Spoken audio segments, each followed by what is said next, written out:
तो केम जो मनली मौज बनाए। तो ये सेकेंड एपिसोड हमारे रिंग्स ऑफ पावर की बढ़िया सी सीरीज़ का। जल्दी से जल्दी लाइक शेयर सब्सक्राइब जो भी करना है जल्दी से जल्दी कर दो, ठीक है। और इस एपिसोड में बहुत ही ज़्यादा मज़े आने वाले हैं, तो शुरू करते हैं।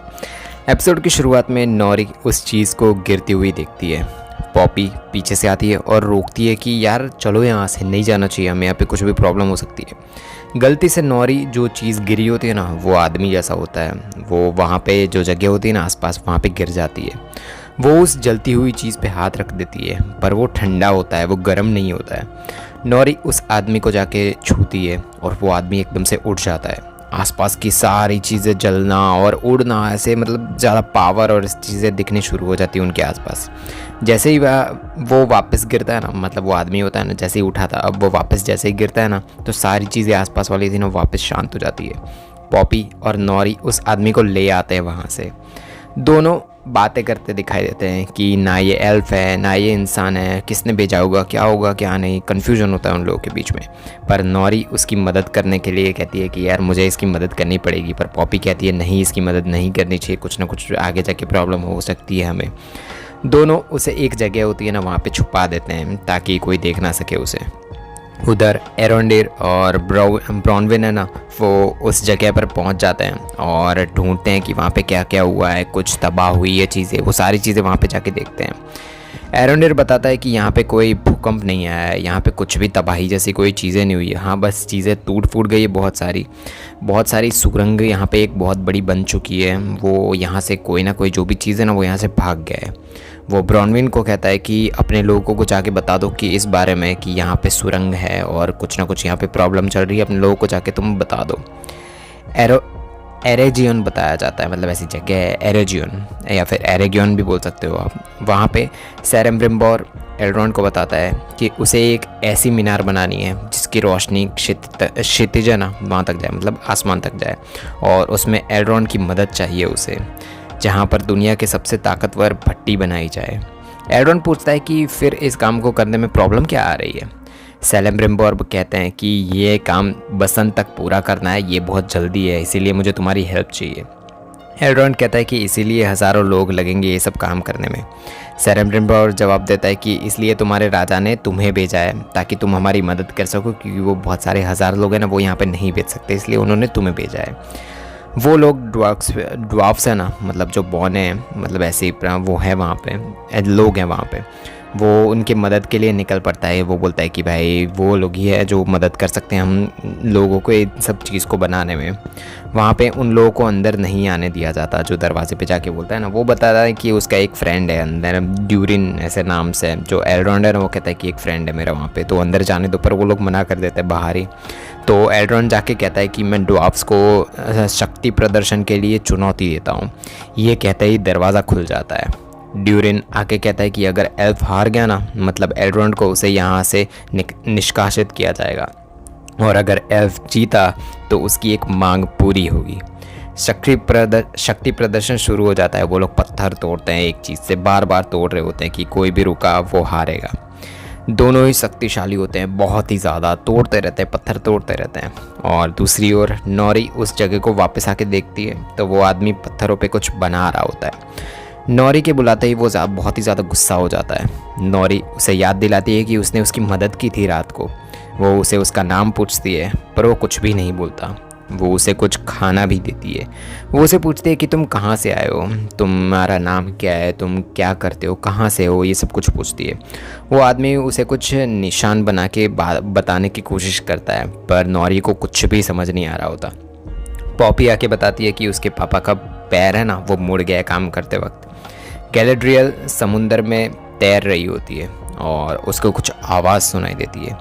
वो देखती है कि एक नाव उसके पास आ रही है। वो लोग जो नाव पे होते हैं ना, वो लड़ते दिखाई पड़ते हैं कि इस औरत को, यानी जो गैलेड्रियल है ना, उसको या बोट पे यानी नाव पे आना चाहिए या फिर नहीं आने देना चाहिए। नाव पे जो औरत होती है ना, वो कहती है कि इसे नाव पर लेना होगा, हमें कुछ भी करके मदद करनी चाहिए इसकी, हम इसे ऐसे ही नहीं छोड़ सकते। वहाँ एक आदमी गैलेड्रियल से पूछता है कि तुम कैसे आ गए, मतलब अलग हुई अपनी नाव से, कोई हमला तो नहीं हुआ ना तुम पे। गैलेड्रियल कहती है कि नहीं, वो अलग हो गई थी उसकी नाव से, इसीलिए यहाँ पे वो प्रॉब्लम में फंस गई है। वो आदमी कहता है कि फिर तुमने उस जलदानव को भी देखा ही होगा। उन लोगों को एक और जहाज़ दिखाई देता है। वो कोई और नहीं, वो जहाज़ तो उसके ऊपर ही होता है पर नीचे जल दानव होता है। वो लोग गैलेड्रियल को नीचे फेंक देते हैं और कहते हैं कि इसी की वजह से जल दानव यहाँ पे आया है। गैलेड्रियल तैर के निकल जाती है और पीछे पूरी की पूरी जो नाव थी ना, जिन लोगों पे जिस पे वो लोग थे, वो पूरा का पूरा वो जल दानव है ना, वो ख़त्म कर देता है, तबाह कर देता है। सिर्फ एक आदमी बच के वो नाव होता है ना, उस पर बचा होता है। उसने नाव पहले ही हटा ली थी थोड़ी बहुत, वो टुकड़ा होता है ना लकड़े का, वो हटा के वहाँ से निकल गया होता है। वो गैलेड्रियल को टुकड़े पे ले लेता है। वो आदमी, उसका नाम हेलब्रेंड बताता है। एल्रोंड मतलब वो दूसरी जगह है ना जहाँ पे एल्रोंड वो शक्ति प्रदर्शन कर रहा है, वो वहाँ पे दिखाया जाता है कि एल्रोंड है ना, वो सोचता है कि यार मैं हरा तो नहीं पाया, मतलब ऐसा सोचता नहीं है पर पता है उसको भी कि भाई ड्यूरिन लोग बहुत ही ज़्यादा है, मतलब ड्यूरिन लोग जीत ही जाने वाले। तो वो हार मान लेता है अपनी शक्ति प्रदर्शन में। उसे वहाँ से निकलने के लिए कह दिया जाता है कि अब तुम यहाँ पे नहीं रह सकते, शर्त के मुताबिक अब तुम्हें जाना होगा। एल्रोंड ड्यूरिन को कहता है कि क्या तुम मुझे दरवाजे तक छोड़ने नहीं आने वाले। दोनों के बीच में थोड़ी बहुत कहासुनी हो जाती है। ऑफ कोर्स पुराने दोस्त है और फिर से मिले हैं, वो मतलब थोड़ी बहुत कहासुनी हो जाती है। ड्यूरिन कहता है कि ना तुम मेरी शादी में आए, ना तुम मेरे बच्चों को मिलने आए, फिर एक दिन ऐसे ही तुम एकदम से मुझे मिलने आ जाओगे तो मैं तुम्हें माफ़ नहीं करने वाला, कुछ भी हो जाए। जिस दोस्ती को तुमने ठुकरा दिया ना, वो तुम्हें वापस नहीं मिलने वाली। मैं तुम्हें दोस्त नहीं मिलने वाला वापस। एल्रोंड ड्यूरिन से माफ़ी मांगता है कि मुझे माफ़ कर दो, मैं नहीं आ पाया और सब कुछ। ड्यूरिन उसकी बीवी और उसके बच्चे और सारे लोग हैं ना, उन सब से मिलवाता है। डीसा, गेरेडा, गलमी, मतलब जो डीसा है ना उसकी बीवी है, गेरेडा और गमली है ना वो उसके बेटे लोग हैं। वो लोग साथ में मिलकर डिनर भी करते हैं। डीसा और ड्यूरिन अपनी जोड़ी की बातें बताते हैं कि कैसे वो लोग मिले थे, कैसे सब कुछ वो एल्रोंड को बताते हैं। एल्रोंड ड्यूरिन को कहता है कि तुमने वो पौधा उगा ही लिया है ना, वो ये हमारे लिंडॉन का वृक्ष है जो यहाँ पे नहीं उगने वाला था, पर तुमने वो उगा ही लिया। हमारी प्रजाति की शक्ति और ऊर्जा की निशानी है ये। गैलेड्रियल और हेलब्रेंड के बीच थोड़ी कहासुनी हो जाती है कि तुम क्या कर रहे हो, तुम कहाँ से आई हो, और वो दोनों एक दूसरे के बीच में बातें कर रहे होते हैं। गैलेड्रियल पूछते हैं कि क्या एल्व्स ने तुम्हारे जो लोग हैं उनको भगाया, उन लोगों को मारा, तुम्हारे शहर को तबाह किया, क्या एल्व्स लोगों ने किया है? हेलब्रेंड कहता है कि नहीं, वो ऑक्स लोग थे ना, उन लोगों ने ये सब कुछ किया है। गैलेड्रियल बताती है कि उस शैतान के बारे में, और मतलब जो भी शैतान, मतलब वो सौरन के बारे में बात कर रही होती है, और ऑक्स लोग और जितने भी है ना, कि उन लोगों ने सब शहर तबाह किया, तो वो लोग ठीक नहीं है, वो मतलब जाके उसको मारने वाली है, उसका तबाह करने वाली है, मतलब सौरन को ख़त्म करने वाली है। वो हेलब्रेंड से पूछती है कि उन शैतानों का पता बताओ, मतलब जिन लोगों ने तुम्हारे शहर तबाह किया उनका पता बताओ। वो कहता है कि दक्षिण भूमि है ना, वहाँ पे है वो लोग, मतलब उसका गांव और जो भी सब कुछ शायद तबाह हो चुका है अभी। ब्रॉनविन जाके लोगों को बताती है कि हॉर्डन में सारे लोग गायब हो गए हैं, मतलब कुछ ना कुछ प्रॉब्लम चल रही है वहाँ पे। वो एक सुरंग के बारे में बताती है सबको, पर उधर वर्ल्ड ड्रैगन ना जो आदमी है, वो इसे एक अफवाह नाम दे देता है और बोलता है कि निकलो यहाँ से, कोई अफवाह, ऐसा कुछ भी नहीं चल रहा है यहाँ पे। ब्रॉनविन का एक बेटा थियो होता है ना, वो गुस्से में जो लकड़ा होता है उनके घर में, उस पर ज़ोर ज़ोर से मारता है, जिसके नीचे उसको लगता है कि नीचे रैट है, मतलब जो चूहा होता है वो है। और जैसे ही वो तोड़ देता है ना, तो नीचे से एक आदमी जैसा चेहरा बाहर आता है, और वो उसको देख के बहुत ही ज़्यादा डर जाता है। उधर एरोंडिर सुरंग में और आगे बढ़ता रहता है। उसे कुछ आवाज़ें सुनाई देती है सुरंग के अंदर। उसे एक जानवर की परछाई दिखाई देती है और वो वहाँ से निकल जाता है एकदम से। बहुत छोटी सुरंग होती है, उसके अंदर चला जाता है। निकलते वक्त वो एक पानी के छोटे से तालाब में से बाहर आता है। उसके पेड़, मतलब जो जिस जगह पे वो बैठा होता है उसके पीछे जो पेड़ होता है ना, उसके अंदर कुछ उसको चीज़ें दिखाई दे, मतलब जो चीज़ें उसको फील होती है, और पीछे से कुछ हाथ जैसी कुछ चीज़ आती है और वो एरोंडेर को पीछे खींच लेती है। इधर ब्रॉनविन देखती है कि उसके घर पे तोड़फोड़ हो चुकी है और एक बहुत ही बड़ी सुरंग बन चुकी है। थियो है ना, जो वो साइड में एक दरवाजे छोटा दरवाजे जैसा होता है ना, उसमें बच के छुपा हुआ होता है, और वो कहता है कि मदद लेके आओ, कुछ भी जाके गांव में जाके सबसे मदद मांगो। वो भी एक दरवाजे के अंदर जाके छुप जाती है, क्योंकि थियो है और वो उसको छोड़ के तो ऐसे जा नहीं सकती है। उस सुरंग में से एक खतरनाक सा दिखने वाला आदमी या फिर जानवर, क्या था पता नहीं, वो बाहर आता है। वो जानवर बहुत ही ताकतवर होता है। वो थियो और ब्रॉनविन के पीछे पड़ जाता है, बहुत पीट के मारता है बहुत ही ज़्यादा। ब्रॉनविन उस जानवर का गला काट के सबको, मतलब जो गांव वाले और सब कुछ है ना, सबको जाके बताती है कि एल्फ के वहाँ पे जाना होगा, कुछ भी करके वही अब लोग हमें बचा सकते हैं। तो ये देखो, ये है सबूत कि कोई ना कोई प्रॉब्लम हो चुकी है, अब हमें यहाँ से निकलना होगा। इधर गैलेड्रियल और हेलब्रेंड तूफान में फंसे दिखाई पड़ते हैं पानी में। गैलेड्रियल पानी में गिर जाती है एकदम से, क्योंकि तूफान बहुत ही ज़्यादा बड़ा है तो वो गलती से वो नीचे पानी में गिर जाती है। हेलब्रेंड उसके पीछे पीछे जाता है और गैलेड्रियल को बचा लेता है।